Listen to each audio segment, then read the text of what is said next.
All right. Hi, everyone. My name is Ryder, and for my capstone project, I wanted to look into Alzheimer's disease.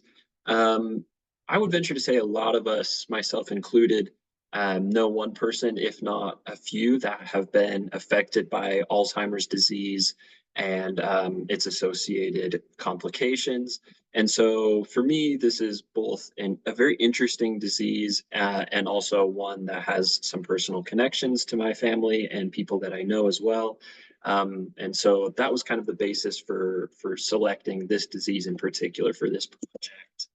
Uh, so in this presentation, to kind of preface my project, I'll go through kind of an introduction to the data, risk factors, symptoms, and currently available treatments uh, for Alzheimer's disease, as well as the goals for my project in particular going forward.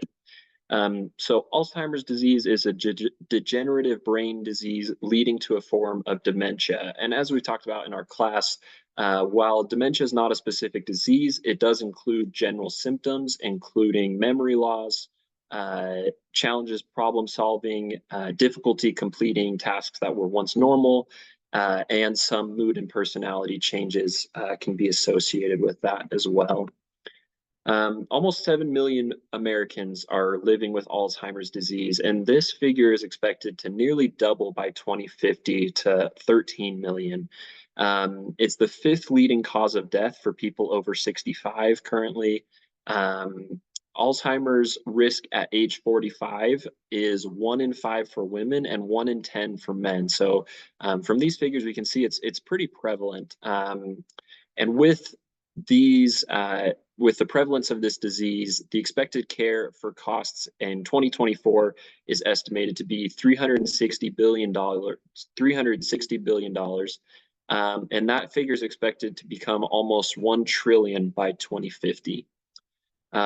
Lack of resources and care options certainly causes financial and emotional stress on unpaid caregivers. There's lots of figures reflecting the financial and emotional burdens on caregivers that aren't necessarily healthcare professionals. So some of the risk factors associated with Alzheimer's includes genetics, having a genetic predisposition for that, or family members that have a history of Alzheimer's. And age over 65 is a big one. Previous head injuries, as well as various medical conditions, can complicate and increase risk factors. How the disease progresses is it's essentially death of nerve cells that result in tissue loss and overall shrinking of the brain. And during this process, plaque can build up between the nerve cells, and dying cells become tangled with strands of protein. Degeneration spreads through the cortex over several years, and most people live 4 to 8 years after receiving a diagnosis. Although with treatments and care, it has been somewhat common to live up to 20 years following that diagnosis, depending on when it happens. So currently available treatments, medications can ease symptoms and slow disease progression. These three listed here are the main ones. These are all cholinesterase inhibitors. Behavioral treatments can help relieve those symptoms with problem solving, mood changes, and all of those kinds of things. But research is ongoing and extensive in finding new treatments for Alzheimer's. And alternative therapies are also somewhat common due to the fact that this disease isn't curable at this point. And those include use of coconut oil, omega-3s, and coral calcium. And like I said, the research into this is ongoing and a big part of what I want to look at going forward. Because there's so much new and existing research, there's a lot that's coming out on better ways to treat Alzheimer's, increasing lifespan expectancies for people diagnosed with Alzheimer's.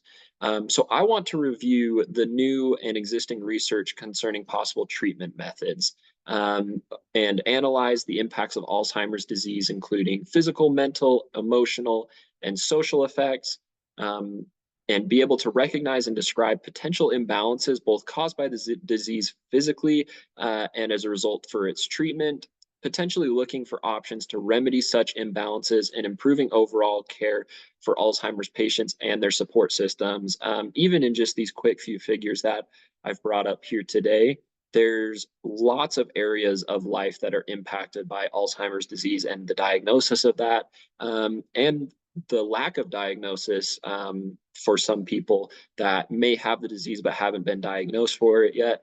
I want to look into those, see where potential imbalances are, look at new and modern treatment methods, and see how those can be utilized to better alleviate all of these imbalances caused by Alzheimer's. Potentially looking for things that can improve the quality of life and outlook for patients with Alzheimer's. So that's the goal for this project, and thank you all for watching.